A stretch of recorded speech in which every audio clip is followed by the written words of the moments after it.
choose the headers and take the filter. If you go for filtering only female part, then you see that the serial numbers are disturbed. I want to give a solution for that.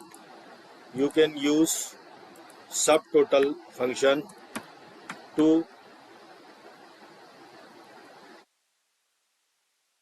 give the automated serial number. By using this formula, first you select the B2 cell, then B2, then after that you log the first cell by pressing F4 and enter, then drag to the bottom row.